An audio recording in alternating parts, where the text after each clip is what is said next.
Good morning, Vedant. Good morning. Do you know this July is marked as a World Fibroid Day? And interestingly, कल मेरे पास लगातार 3 patients fibroid की आई। सबसे पहला patient ने सवाल किया कि उसको फाइब्रॉइड है, क्या फाइब्रॉइड इनफर्टिलिटी का कोई रीजन हो सकता है। अगली पेशेंट का दूसरा सवाल था, उसको 2 बार मिसकैरेज हुए, तो क्या fibroid may be responsible for her miscarriages और एबॉर्शन। अगली पेशेंट ने तो अलग ही सवाल किया कि उसको तो फाइब्रॉइड बताया है, कोई ऐसी दवाई दे दो मैडम जिससे फाइब्रॉइड गल जाए। तो मैं ये जानकारी देना चाहती हूँ कि एक्चुअली फाइब्रॉइड है क्या। फाइब्रॉइड अगर हम ऐसा देखा जाए कि फाइब्रॉइड एक स्मूथ मसल या यूट्रस की मसल का ओवरग्रोथ है जो बिनाइन है एंड उसमें कोई डरने वाली बात नहीं है। तो ये कोई कैंसर का वो नहीं होता है और इससे आप डरे ना।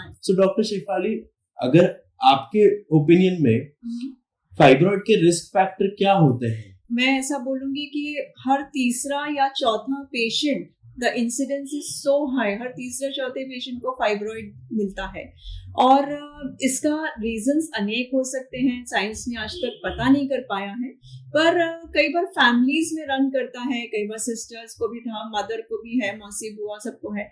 और कई बार इस हमारे पास जो पेशेंट आते हैं जिनको बच्चे नहीं होते हैं, जो एल्डरली पेशेंट होते हैं, उनमें तो बहुत कॉमनली पाया जाता है। पर इससे भी ज्यादा इम्पोर्टेंट ये है कि किन किन तरह के फाइब्रॉइड्स रहते हैं या इनसे इनफर्टिलिटी होती है या मिसकैरेज होते हैं कि नहीं, ये अक्सर हमारे पास सवाल पूछे जाते हैं। वेदांत, आप बताइए क्या रहता है। 3 टाइप के फाइब्रॉइड्स रहते हैं। एक होता है सबम्यूकोजल जो एकदम कैविटी की अंदर वाली दीवार के पास होने वाले, एक इंट्राम्यूरल जो कैविटी की दीवार में होने वाले, या सबसिरोजल जो कैविटी के बाहर की तरफ होने वाले।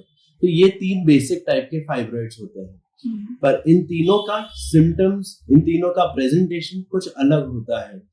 आप मुझे बताइए कि फाइब्रॉइड्स के सिम्टम क्या क्या हो सकते हैं? क्या कुछ ऐसे भी फाइब्रॉइड रहते हैं जिसमें कुछ भी तकलीफ नहीं होती है? मजेदार बात ये है कि जब हम पेशेंट की सोनोग्राफी करते हैं, जब पहली बार आता है और जैसे ही सोनोग्राफी किया और एक बड़ा सा गठान दिखा और उस पेशेंट को जब हम बताते हैं कई बार कि आपको फाइब्रॉइड है, तो वो एकदम चौंक जाती है। मुझे तो कोई प्रॉब्लम ही नहीं है, आप बोल रहे हैं इतनी बड़ी गठान है, मायोमा है, फाइब्रॉइड है।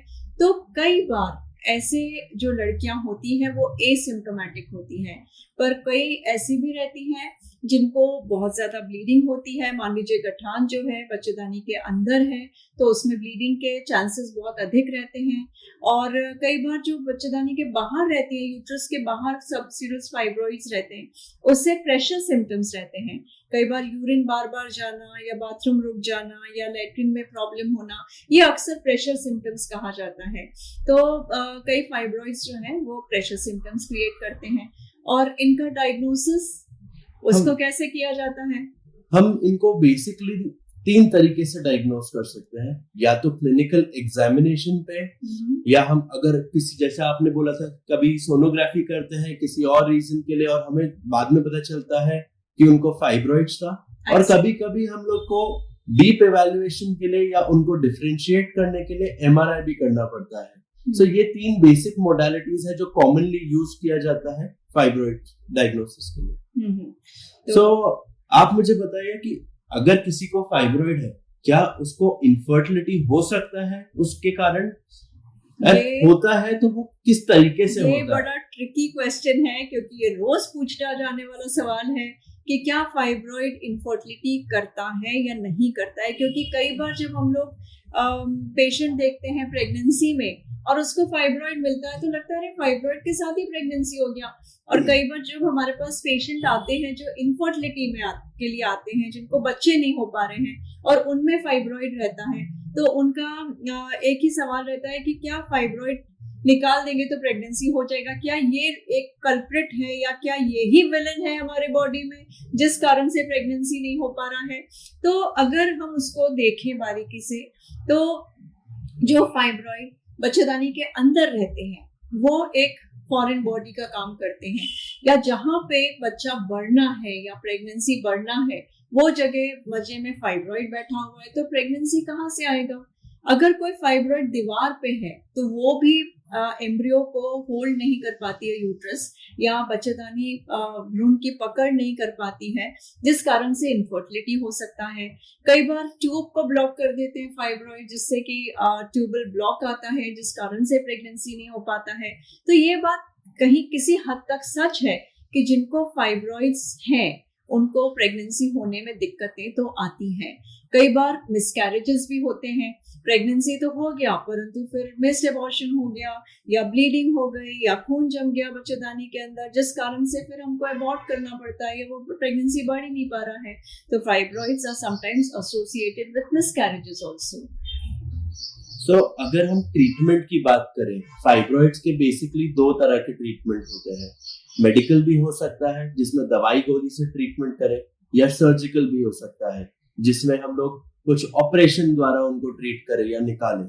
सो आप मुझे बताएं, क्या ऐसी कोई दवा है जिससे फाइब्रॉइड गल जाए या एकदम गायब हो जाए? पेशेंट चाहते हैं कि कोई रामबाण दे दें या कोई ऐसा वो दे दें जड़ी बूटी जिससे कि फाइब्रॉइड पूरा गल जाए। तो ये बात बिल्कुल गलत है, क्योंकि medical treatment is not the final cure कि भाई आपका फाइब्रॉइड पूरा आज है कल गायब हो जाएगा, या 3 महीने बाद गायब हो जाएगा, साल भर बाद गायब हो जाएगा। मेडिकल ट्रीटमेंट्स डू एग्जिस्ट, जैसे कि फाइब्रॉइड श्रिंक हो जाते हैं, जिसमें कि कई हार्मोनल प्रिपरेशंस रहते हैं, कई बार कोई इंजेक्टेबल प्रिपरेशंस रहते हैं, जिससे फाइब्रॉइड श्रिंक हो सकता है। मान लीजिए कोई फाइब्रॉइड 10 सेंटीमीटर का है तो वो 5 सेंटीमीटर 6 सेंटीमीटर का रह जाए, पर वो पूरा गायब हो जाए ऐसा नहीं होता है। कई बार हमको मेडिकल ट्रीटमेंट का सहारा लेना पड़ता है। मान लीजिए छोटा सा फाइब्रॉइड है, उसको हम नहीं निकाल रहे, या पहले उसकी सर्जरी हो चुकी है, हम नहीं निकाल पाएंगे, तो उस कंडीशन में प्रेगनेंसी के पहले हम लोग इंजेक्शंस देते हैं। पर basically I would say that medical treatment is not the preferred treatment, rather doctor Vedant will say what is the preferred treatment for fibroid. Surgically fibroid को रिमूव करना एक बेटर ऑप्शन है, specially in cases of infertility, because इसमें बहुत precision से जितने भी fibroid है उनको निकाल दिया जाता है, उनके कैप्सूल के साथ निकाल दिया जाता है। 2 टाइप से सर्जरी होती है, एक ओपन सर्जरी होती है एंड एक लैप्रोस्कोपिक सर्जरी होती है। ओपन सर्जरी का मतलब पेट खोल के उस फाइब्रॉइड को निकाल देना, और लैप्रोस्कोपिक सर्जरी का मतलब दूरबीन के द्वारा उसको प्रॉपर्ली गाइडेड तरीके से अल्ट्रासाउंड की हेल्प से हम प्रिसीजन से पूरा निकालें एंड उसको फिर वापस सूचर कर दें, जिससे वो यूट्रस का इंटेग्रिटी मतलब उसकी पकड़ वापस मजबूत हो जाए। सो ये दोनों में से बेटर या एडवांस्ड ऑप्शन लैप्रोस्कोपिक तरीका होता है। मैं मैडम आपसे पूछना चाहूंगा कि कितना इम्पोर्टेंट है एक अच्छा हॉस्पिटल सिलेक्ट करना, क्योंकि आजकल मार्केट में बहुत अलग अलग तरीके की स्कीम आती है। कोई बोलता है कि हम 40,000 में कर देंगे, कोई बोलता है हम 1 लाख में कर देंगे। आपको क्या लगता है, क्या डिफरेंस है और कैसे एक पेशेंट को सिलेक्ट करना चाहिए? अक्सर ये सवाल सामने आता है कि फाइब्रॉइड की सर्जरी तो हम कहीं भी करा लेंगे, उसके बाद आप बच्चा दे देना। तो जो आपने बोला लैप्रोस्कोपी यानी मिनिमली इन्वेजिव सर्जरी, जिसमें छोटे छोटे होल से हम पूरा फाइब्रॉइड निकाल लेते हैं। फाइब्रॉइड्स मान लीजिए 1 से अधिक हो, 3 हो, 5 हो, 10 हो, उन सबको हम लोग निकाल लेते हैं। तो उसके लिए जो सेंटर का सिलेक्शन करना चाहिए, जहाँ पे सारी फैसिलिटीज है, जहाँ पे सारे इक्विपमेंट्स है। मान लीजिए हम एशियन की बात करें तो हम लोग जो फाइब्रॉइड निकालते हैं उसमें पहले पूरा मैपिंग किया जाता है कि उस एक एक फाइब्रॉइड को पिक्चर बना के इमेजिन करा जाता है कि हमको उसको किस तरीके से निकालना है, पहली बात। दूसरा, हमारे पास 3D कैमरास रहते हैं जिसमें कि हमको पूरी डेप्थ का एनालिसिस होता है। इसमें छोटी सी भी कोई प्रॉब्लम होती है तो वो हम उसको टैकल कर सकते हैं बेटर वे में। Team behind it is very very important, जिसका एक सिलेक्शन होना चाहिए और वो एक ऐसे सेंटर पे होना चाहिए और जहाँ पे आपको फाइनल रिजल्ट मिले।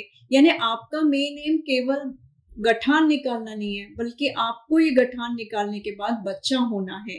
तो जो एक ऐसा सेंटर जो आपको फाइनल रिजल्ट तक यानी आपके फाइनल गोल तक पहुंचा पाए, उस सेंटर का सिलेक्शन होना चाहिए। और उसमें आपको ये देखना चाहिए कि वहाँ पे क्या फैसिलिटीज है, वहाँ पे कैसे डॉक्टर्स हैं, वहाँ पे उनके क्या एक्सपीरियंसेस हैं, वो बहुत बहुत इम्पोर्टेंट है।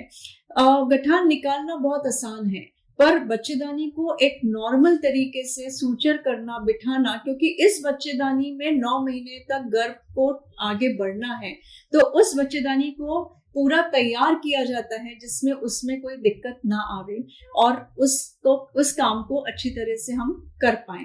तो ये एक सर्जरी है जो बहुत एडवांस सर्जरी है, जो अच्छी जगह होना चाहिए।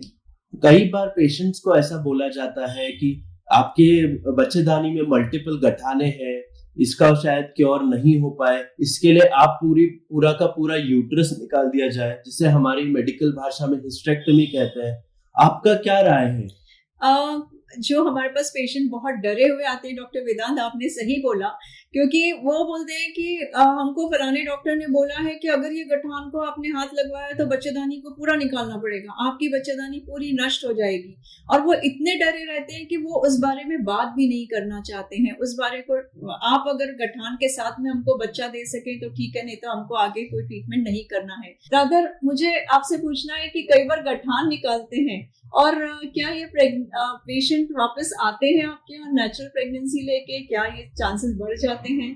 कई बार ऐसा होता है कि हमने उनकी मायोमेक्टमी या गठान निकाल दी गई है एंड उसके बाद हमने उनको कहा जाता है कि आप कुछ समय वेट करिए, हम यूट्रस को हील होने में टाइम देंगे, एंड उसके बाद वो लोग आते हैं हमारा पीरियड ही नहीं आया, एंड फिर हम सोनोग्राफी में देखते हैं तो पता चलता है कि उनको प्रेगनेंसी रुकी हुई है।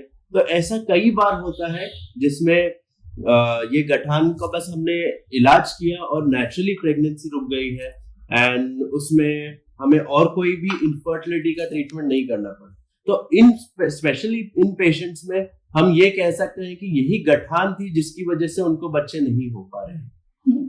और एक और बहुत इम्पोर्टेंट चीज है जो अक्सर पूछी जाती है लोगों के द्वारा कि ठीक है आप बोल रहे हैं गठान हम निकलवा लेंगे, पर ये गठान वापस से हो जाएगी, हमने सुना है, हमको डॉक्टर ने बोला है कि ठीक है आप निकलवा लो पर ये तो वापस हो जाएगी, तो क्या इसमें रिकरेंस के चांसेस रहते हैं?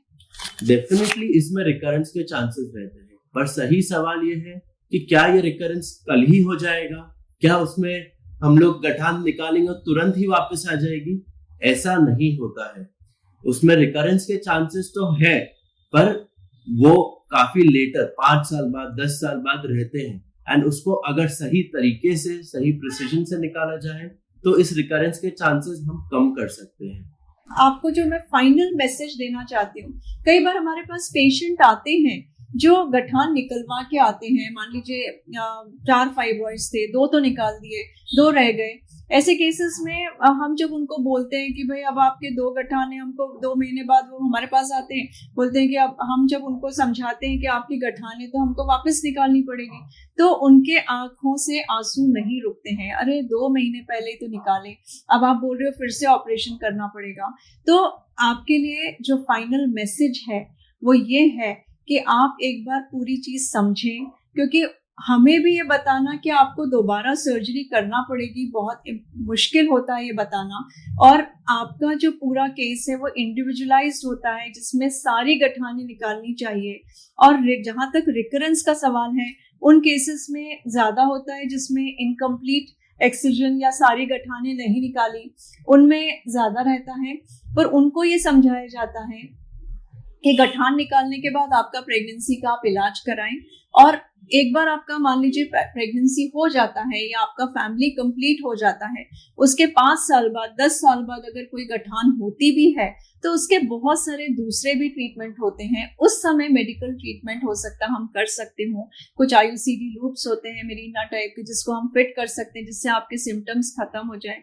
और मान लीजिए आपकी एज बहुत ज्यादा बढ़ गई हो और आपकी गठाने वापस आ गई हो मल्टीपल, तो उस समय बच्चेदानी निकालना भी सही है।